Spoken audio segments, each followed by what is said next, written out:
Happy Valentine's Day Eve. Cupid's arrow has struck on Valley View Live. I'm Dao Vu. Salud, it's Friday, my lovely Las Vegans. I'm Megan Tellis. And I'm Ricky Cheese. So glad you're here with us today. And guess who else is here? Wine expert and certified sommelier, Kirk Peterson rounds out our Celebrity Chef Week with some amazing vino. Yes. Yeah. Welcome. All right. Yeah. Thank you. Yeah, Thanks so so cheers. much. Cheers. And I have a hard time saying that. Can you say it for us? Sommelier? Sommelier. Sommelier. Sommelier. Not Simoleon. Not sommelier. Not sommelier, Right. not sommelier, as I would say.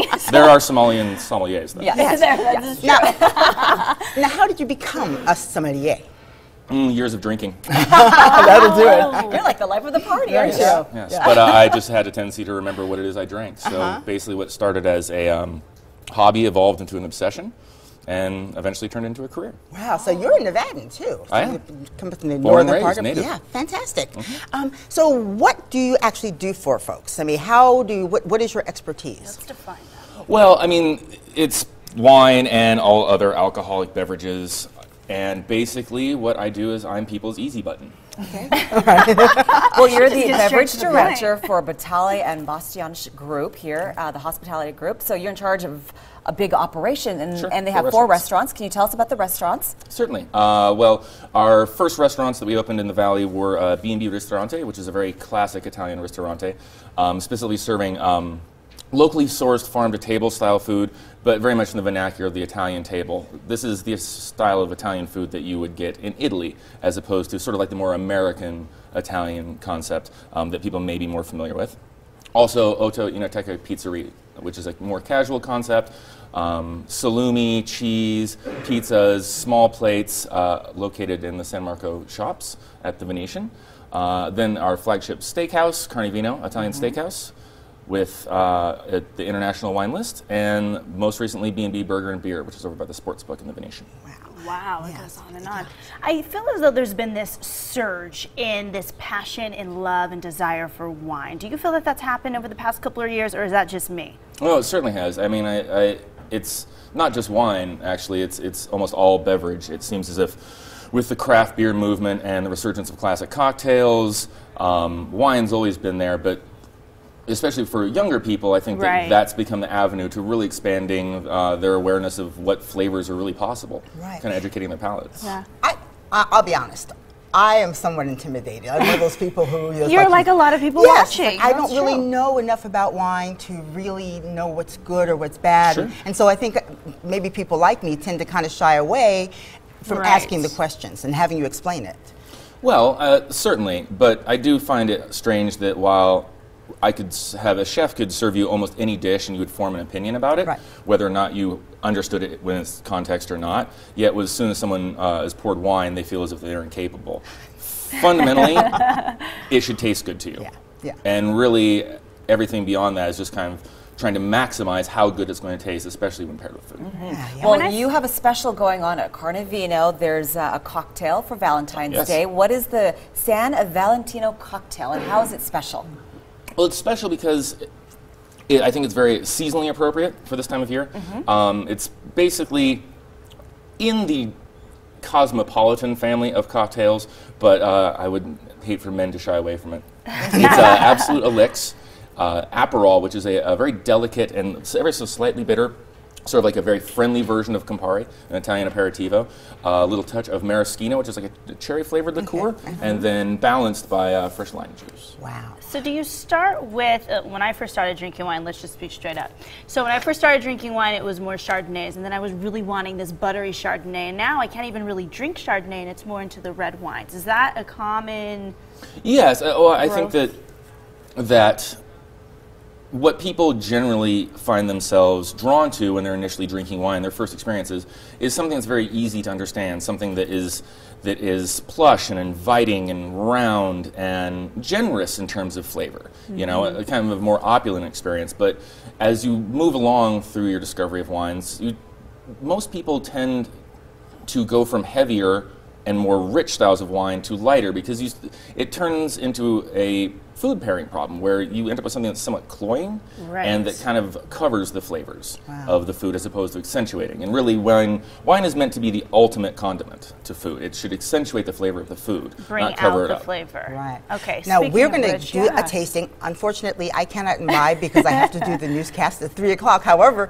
these two ladies are ready to go. Let's go. You brought in some fabulous wines for us. What did you bring in? I did. And you poured, what is this wine that we're drinking? Champagne. It's definitely champagne. No wonder the bubbles are there. There we go. So this is a Henri Gourteau Special Club. It's a vintage champagne from 2004. Special Club is notable.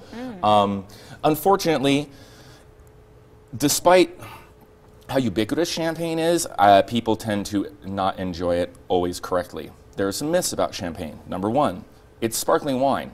The wine part is important. It is wine. It is not only meant for celebration. When I go out to dine and I'm only looking to have one bottle of wine with my meal, which is exceedingly rare, admittedly, but when I am under those constraints, I almost always go with a champagne or a sparkling style of wine because it's so versatile. It will accompany everything from your lighter courses in the first, from oysters to salads to your lighter pastas, and really, even if you're sitting there having a steak and drinking a good champagne, nobody's really upset about it. Right. Oh, I would never have thought about champagne just for everyday, It's by far, it's, one of the sort of the jokes that sommeliers have is when you don't really know what to pair with something, you use champagne. It pairs with almost everything. It's a really versatile style of wine, and I think it's unfortunately very underenjoyed. And some people even say, oh, maybe it's too bitter. There's different levels of bitterness. Am I right in saying Absolutely. that? There's different levels. This one is it's soft. I love it. It's really good. Yeah, it's different levels of, there's a little bit of sugar that actually goes in champagne to balance it. Sometimes it can have a lot, sometimes it can have none.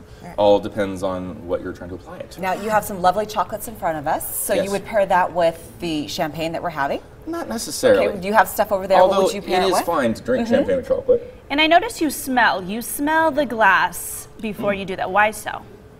Because you can only taste 5 things. All the rest of your enjoyment of anything that you eat or drink is entirely aromatic. It's also the reason why you may have expected for this to be in a flute. Right. Don't put your champagne in flutes. Why? Really? Since you can only taste 5 things, all the rest of your enjoyment of the wine being olfactory, there's a reason why we have these big glasses and we pour so little wine in there. The rest of the volume of this glass is meant to collect all the volatile molecules that we then interpret as brioche and candied citrus zest and as aromas. It's, it's chemistry. Yeah. Oh, see, I thought you poured a little in because you want us to keep pouring it. Yeah. Right. And That's a common misconception. Actually, at Carne-Vino, we offer a hand-blown Slavonian crystal stemware. Our Bordeaux glass, like the glass that we would generally serve, Cabernets, more assertive red wines in, is a liter capacity. A bottle is only 3/4 of a liter. It would take more than a bottle of wine to fill that up. And people sometimes do make that misconception. They're like, perhaps I'm being short-poured. Right. Excuse me. Yeah, we're not holding the wine back for ourselves, generally. Although that is fun. We're actually trying to showcase the wine in its best light. And the experience itself, yes. Now, what if you have a nice piece of beef in front of you, a fillet or something? What would you pair that up with? Well, I would probably avoid the fillet. But I would, as much as everyone loves Cabernet Sauvignon, in all honesty, it isn't the best pairing for beef. It actually is at its best with game, like venison, elk, Cabernet Sauvignon, those kind of like forest flavors. It's exceptional. Personally, I would say go with Syrah. Okay. Or Sangiovese. And why? While there's the flavor elements that impact your impression of a wine and how it accompanies your dish, there's a lot of structural elements. And this is one of the ways that sommeliers are able to recommend multiple different styles of wines, multiple different varieties of wine, but structurally they're all similar. They all have a certain level of tannin.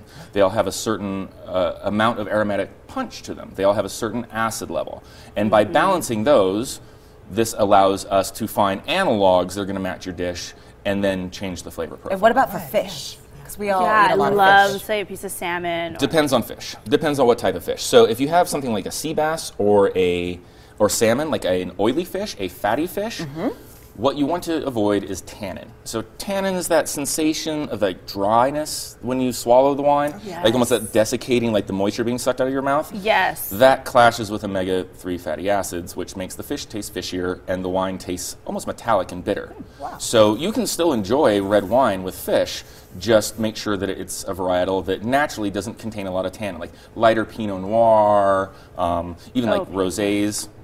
Very underserved. Exactly. You could really mess up a dish with the wrong wine, is what you're saying, ultimately. Really, right? really mess up is a little bit difficult, but sometimes yes. Okay, and we'll get more into that in just a little bit, and again, we will have more from Kirk later on in the show. I'm just going to, you know, hang out on this glass of not wine, but champagne. There you go. Be sure to check out the 4 Batali and Bastianchi restaurants inside the Venetian and the Palazzo. They're all great, romantic places to spend Valentine's Day, of course, which is going down tomorrow with your very special someone.